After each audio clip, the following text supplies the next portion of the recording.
Hello. चलिए आज हम लोग देखते हैं, ये जूनियर असिस्टेंट का हिंदी का पेपर है। और कल हमने इसका वीडियो जल्दीबाजी में डाल लिया था, लगभग 5 ही मिनट का वीडियो बना था। तो ये हमें भी बाद में बहुत बुरा लगा, उस वीडियो को हमने डिलीट कर दिया है। और तो जो पढ़ा जाए वो अच्छे से पढ़ा जाए।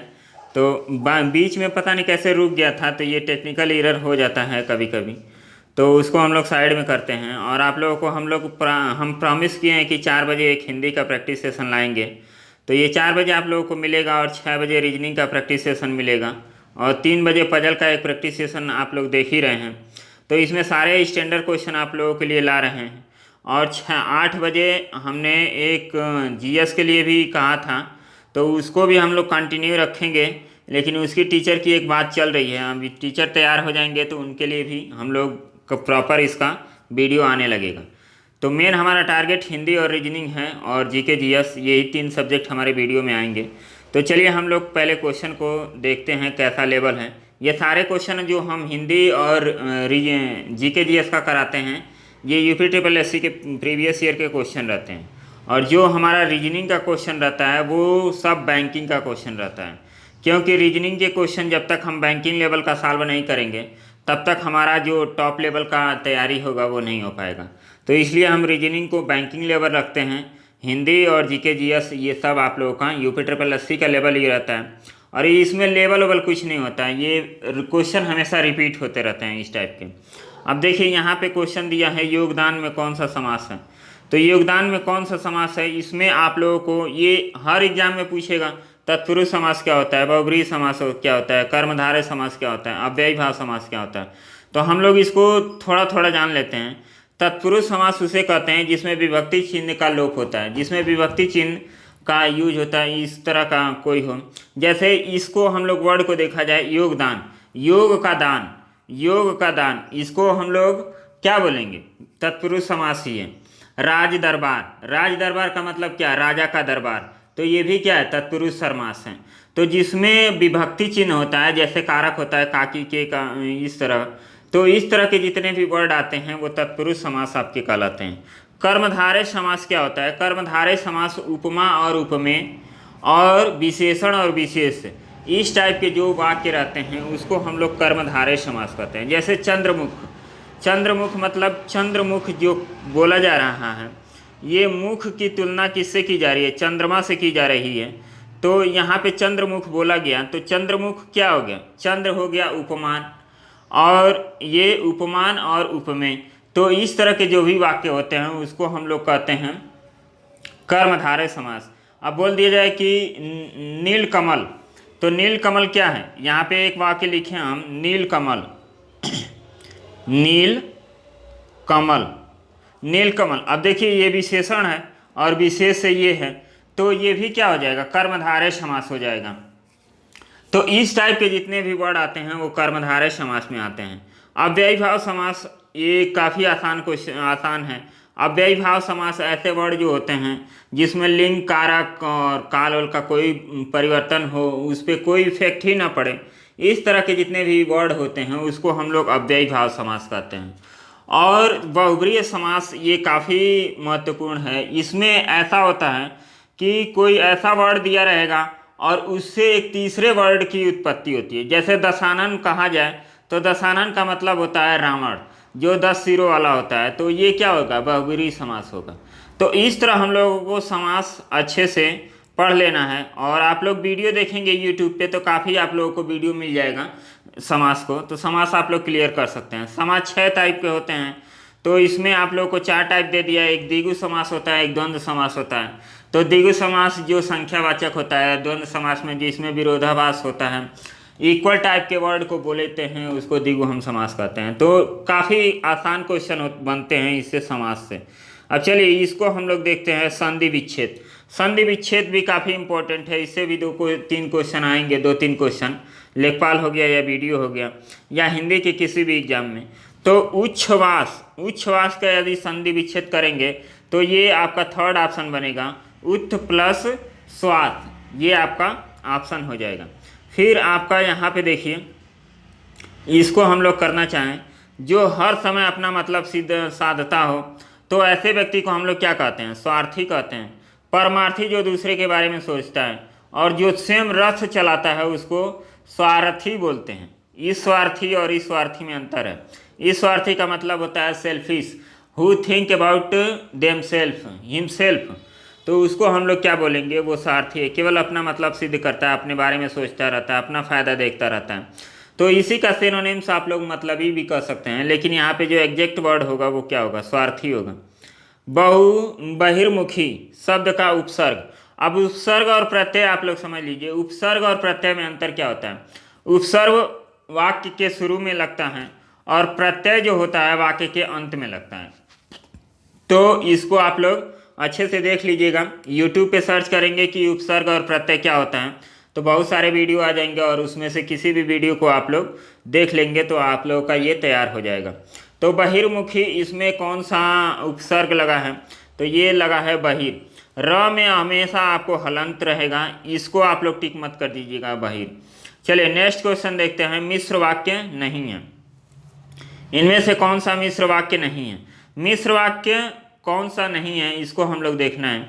एक विज्ञान गोष्ठी हुई जिसमें, अब जिसमें आ गया ये क्या हो गया, मिश्र वाक्य हो गया। वरन, जो, जिसे। अब देखिए जिसमें, जो, जिसे, इस टाइप के जितने भी वाक्य होते हैं वो सब क्या होते हैं, मिश्र वाक्य होते हैं। ये क्या हो गया, ये आपका संयुक्त वाक्य हो गया, ये आपका संयुक्त वाक्य होगा दूसरा। तो ये मिश्र वाक्य नहीं है, तो इसको हम लोग आंसर करेंगे बी ऑप्शन आपका राइट आंसर हो जाएगा। अब यहाँ पे आपको देखना है साहित्य जनता की चित्त वृत्तियों का संचित प्रतिबिंब है। तो इसमें ये वाक्य को किसने कहा था, ये तो ये रामचंद्र शुक्ल ने कहा था। तो रामचंद्र शुक्ल को हम लोग टिक करेंगे, आगे बढ़ जाएंगे।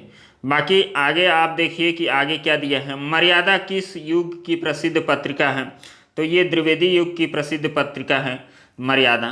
तो आप लोग, ये साहित्य का क्वेश्चन है, इसके पहले वाला और ये वाला साहित्य का क्वेश्चन है। तो साहित्य से आप 2 क्वेश्चन एक्सपेक्ट कर सकते हैं कि आएगा, बाकी सब आपका ग्रामर ही आएगा। तो साहित्य हल्का फुल्का पढ़ लीजिए, और उसके बाद ज़्यादा इसको पढ़ने की ज़रूरत नहीं होती है। जितना आप लोगों का यूथ कंपटीशन में हम बताए हैं कि जो प्रीवियस ईयर का पेपर है उसको ले लीजिए, और उसमें 30 से 40% तक हमने देखा है कि क्वेश्चन रिपीट होते हैं। तो आप लोग पढ़िएगा तो आप लोग 50 क्वेश्चन हिंदी में मान के चलिए कि 20 से 25 क्वेश्चन रिपीट ही होंगे। बाकी नया कहाँ से बनाएंगे, हिंदी तो सब वही होता है ना, कुछ नया नहीं आता है, सब उसी में रिपीट। इधर का क्वेश्चन इधर से, कोई इस एग्ज़ाम में आया है तो इस एग्ज़ाम में आ जाता है, यही बस किया जाता है। तो प्रीवियस ईयर जरूर आप लोग पढ़िए।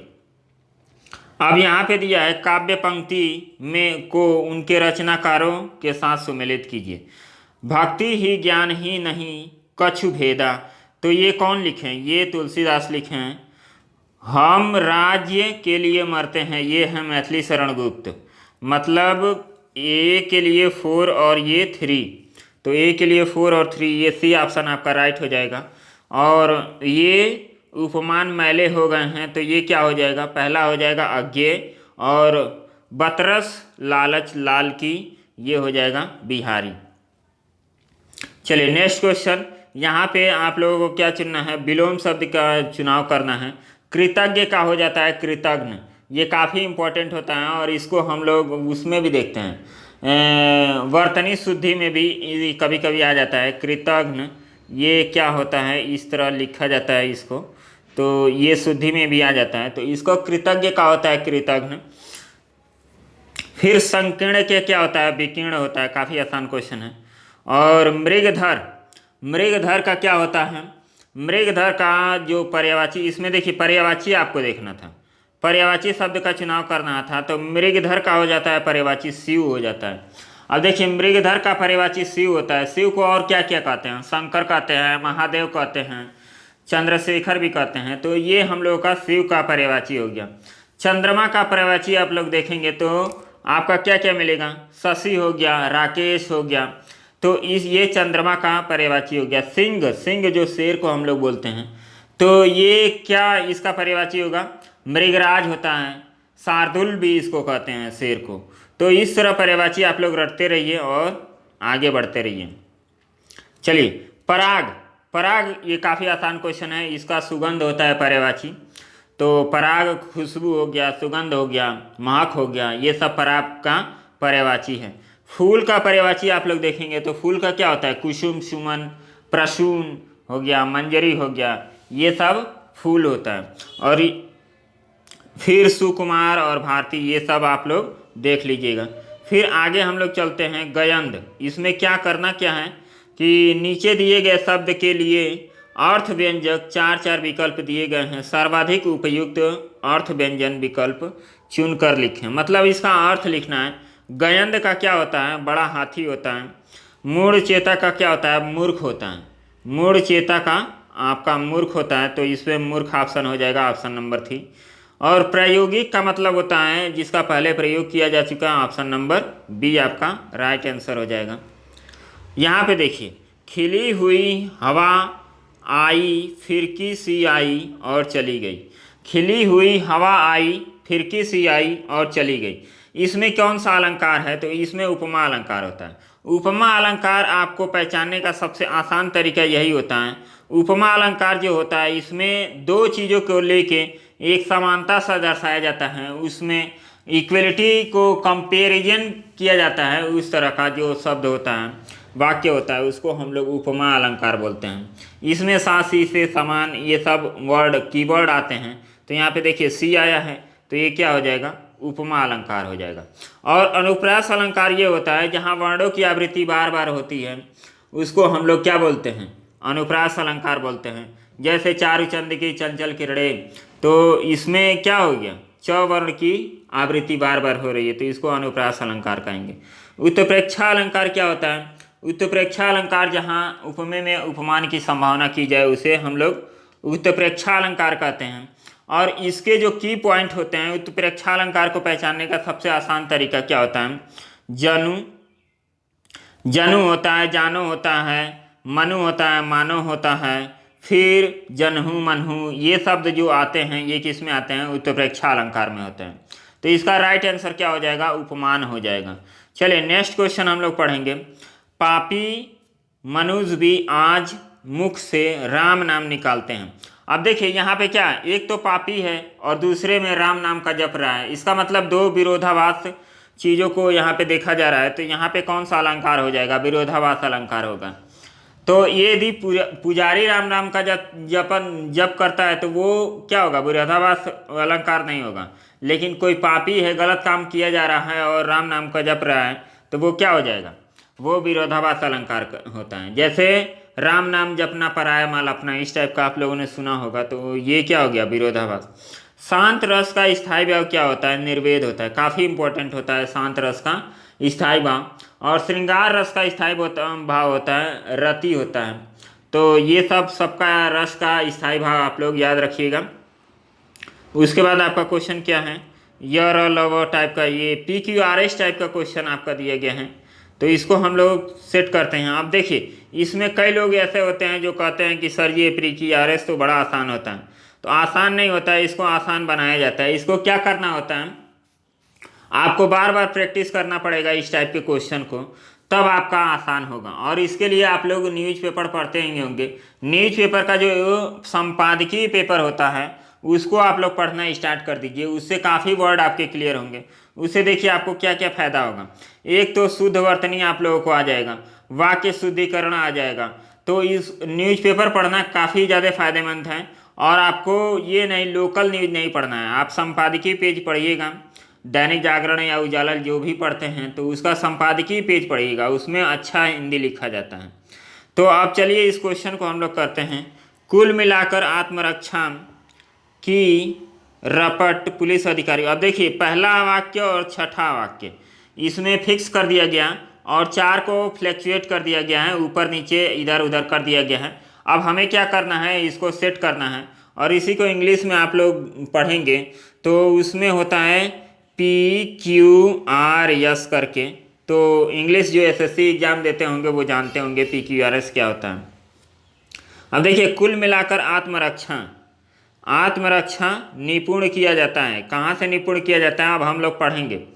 यहाँ की रपट तथा पुलिस अधिकारियों की। अब देखिए यहाँ पे डी पे आएंगे तो पुलिस अधिकारियों की बातों से यही निष्कर्ष सामने आता है कि छात्राओं को आत्मरक्षा के लिए सुरक्षा के तरीकों में के मामले, अब देखिए यहाँ पे ये सेंटेंस नहीं बैठ रहा है तो इसको हटा दीजिए। तो अब यहाँ पे देखेंगे हम, तो कौन सा वाक्य आप लोगों का बन रहा है। कुल मिलाकर आत्मरक्षा बातों से, अब र भी ऑप्शन ये भी नहीं होगा। आत्मरक्षा छात्राओं को आत्मरक्षा के लिए सुरक्षा के तरीकों में की रपट, ये भी आपका नहीं होगा। ऑप्शन आपका कौन सा हो जाएगा, सी ऑप्शन आपका राइट आंसर हो जाएगा।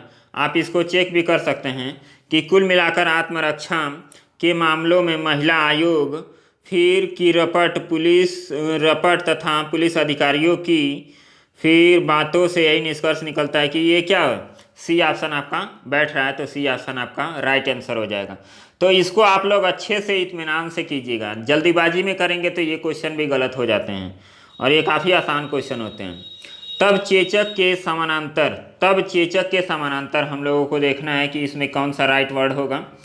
चेचक के समानांतर पहला हो गया, हाथों में छोटे छोटे घाव और फुंसियाँ हो जाते हैं। तो यहाँ पे पढ़ेंगे। उसके बाद एक और बीमारी थी गौशीतला, इसका शिकार हो जाता है और उसके आम धारणा थी कि बीमार गाय का दूध पीने वाला प्रायः यह रोग गाय के थनों में। अब देखिए ये इससे हम लोग पढ़ने से एक बात तो क्लियर हो गई कि गाय के थनों में ये बीमार पाया जाता है, बीमारी पाई जाती है। तो कौन सी बीमारी पाई जाएगी, गौशीतला, और ये बीमारी पाई जाएगी उसके बाद कोई दूध पिएगा तो वो शिकार होगा। तो यहाँ पे हम लोग देखेंगे तो इसका कौन सा आपका राइट आंसर बनेगा। राइट आंसर आपका ये बनेगा कि तब चेचक के समानांतर एक और बीमारी थी गौशीतला। तो गौशीतला देखिए यह आपका सबका फीस है। तो गौशीतला प्रायः यह रोग गाय के थनों में होता है। तो यह के बाद वह, तो ये ऑप्शन कट गया, ये ऑप्शन कट गया। ऑप्शन नंबर बी आपका राइट आंसर हो जाएगा। आपको तुरंत मिले तुरंत आगे बढ़ जाना है, मिला लेंगे तब भी आपका आसान हो जाएगा। गाय को थनों में मिलता है, उसके बाद आम धारणा थी कि बीमार गाय का दूध पीने वाला इसका शिकार हो जाता है और इसके लिए छोटे छोटे हाथ में घाव और फुंसियाँ हो जाती हैं। तो इस तरह हम क्वेश्चन को सॉल्व कर देंगे। नेक्स्ट क्वेश्चन है, देश में संतुलित क्षेत्रीय विकास, और लास्ट में दिया है सीधे निवेश किया जाना है, सीधे निवेश किया जाना है। तो अब इसको हम लोग चारों सेंटेंस को पढ़ेंगे। केंद्र सरकार द्वारा उन उद्यमों में योजनागत और योजनेतर संसाधनों द्वारा सरकारी क्षेत्र के उपक्रमों के जरिए की प्रगति का सबसे महत्वपूर्ण कारण। तो अब इसको हम लोग सेट करते हैं, इसमें देखते हैं कि क्या आपका हो सकता है। अब देखिए यहाँ पे वो 2 जगह दिया है और यह और 2 जगह दिया है। तो आप लोग इसको जल्दी से पढ़ लेना है, कौन सा अच्छा आपको लग रहा है। ये सब आप लोग संपादकीय पेज पढ़ेंगे अमर उजाला का या दैनिक जागरण का, तो ये आपका काफ़ी क्लियर हो जाएगा। रीडिंग हैबिट आपकी बनी रहेगी तो उससे क्लियर हो जाएगा। देश में संतुलित क्षेत्रीय विकास, केंद्र सरकार द्वारा उन उद्यमों में सरकारी क्षेत्रों के उपक्रमों के जरिए योजनागत और योजनेतर संसाधनों द्वारा की प्रगति का महत्वपूर्ण कारण सीधे निवेश किया जाना है। अब देखिए ये कुछ सही नहीं लग रहा, फिर आर वाला पढ़ते हैं। देश में संतुलित क्षेत्रीय विकास, योजनागत और योजनेतर संसाधनों द्वारा फिर की प्रगति, ये तो फालतू लग रहा है। फिर इसको हम लोग पढ़ते हैं, देश में संतुलित क्षेत्रीय विकास की प्रगति का सबसे महत्वपूर्ण कारण। ये दोनों नहीं होगा, ये दोनों नहीं होगा, इसमें से कोई एक ऑप्शन आपका होगा। देश में संतुलित क्षेत्रीय विकास की प्रगति का सबसे महत्वपूर्ण कारण, सबसे महत्वपूर्ण कारण आपका क्या हो जाएगा, फिर ल आ रहा है, सरकारी क्षेत्र के उपक्रमों के जरिए, सरकारी क्षेत्र के उपक्रमों के जरिए केंद्र सरकार द्वारा उन उद्यमों में योजना और योजनेतर संसाधनों द्वारा सीधे निवेश किए जाना चाहिए। तो ये ऑप्शन आपका राइट आंसर हो जाएगा। फिर लास्ट में हम देखेंगे लास्ट वाला। तो लास्ट वाला आप लोग कमेंट करके बताइएगा कि इसका आंसर क्या होगा। तो आप लोग इसको कमेंट ज़रूर कीजिएगा और इसका राइट आंसर आप लोग कमेंट में बताइएगा। तो चलिए हम लोग ऐसे ही प्रैक्टिस करेंगे और वीडियो का एग्ज़ाम जब भी हो तो हम लोग अच्छे से अपनी तैयारी रखेंगे ताकि वीडियो के एग्ज़ाम में हम लोग एक सीट पा सकें। अब देखिए अभी तक इसका डेट निश्चित नहीं हुआ है कि वीडियो का एग्ज़ाम कब होगा। बोला जा रहा है कि अगले मंथ तक कैलेंडर आएगा। कैलेंडर आने के बाद कोई डिसीजन लिया जाएगा कि कब होगा कब नहीं होगा। अब देखिए ये UP SSSC आयोग है, अब हमारे बस में तो कुछ है नहीं कि इसका एग्ज़ाम कब होगा और कब कराया जाएगा। तो आप लोग बस तैयारी करते रहिए, और कोई ऑप्शन तो है नहीं, और कोई काम हो तो उसको भी करते रहिए, तैयारी भी करते रहिए, लेकिन तैयारी पे मेन फोकस रखिए, क्योंकि वीडियो का एग्ज़ाम होगा तो काफ़ी अच्छा पोस्ट है। एक बार आपका सिलेक्शन हो गया तो समझिए आपकी ज़िंदगी बन जाएगी। तो तैयारी करते रहिए और मस्त रहिए जहाँ भी रहिए। और मॉक टेस्ट आप लेना चाहते हैं तो डिस्क्रिप्शन में सारा लिंक दिया गया है, फ़ोन नंबर और प्राइज राइज, तो आप लोग वहाँ से मॉक टेस्ट परचेज कर सकते हैं और अच्छे से आप अपनी प्रैक्टिस कर सकते हैं। तो चलिए हम लोग मिलते हैं नेक्स्ट वीडियो में, तब तक के लिए बाय। और आप लोग वीडियो को शेयर नहीं करते हैं, वीडियो शेयर कीजिए और थोड़ा चैनल सब्सक्राइब कीजिए और थोड़ा इस चैनल को बढ़ाने का कोशिश कीजिए। ये चैनल बढ़ता ही नहीं है, वीडियो डालते हैं और आप लोग वॉच नहीं करते हैं। आप लोग वीडियो को वॉच किया कीजिए, और कोई भी कमी होती है तो आप लोग कमेंट करके बताइए कि सर यहाँ पे कमी हो रही है, आप और इम्प्रूवमेंट कीजिए। देखिए अभी हम नए नए फील्ड हैं, अभी हमारा 2 महीना भी नहीं हुआ यूट्यूब पे, इस चैनल पे। तो आप लोग सहयोग करेंगे तो हम इस चैनल को और बेहतर बनाएंगे, और आप ही लोगों के लिए प्रयास किया जा रहा है कि इस चैनल को और बेहतर से बेहतर बनाया जाए, ताकि आप लोगों की तैयारी जो भी कर रहे हैं वो अच्छे से तैयारी कर सकें। तो चलिए मिलते हैं नेक्स्ट वीडियो में, तब तक के लिए बाय, धन्यवाद।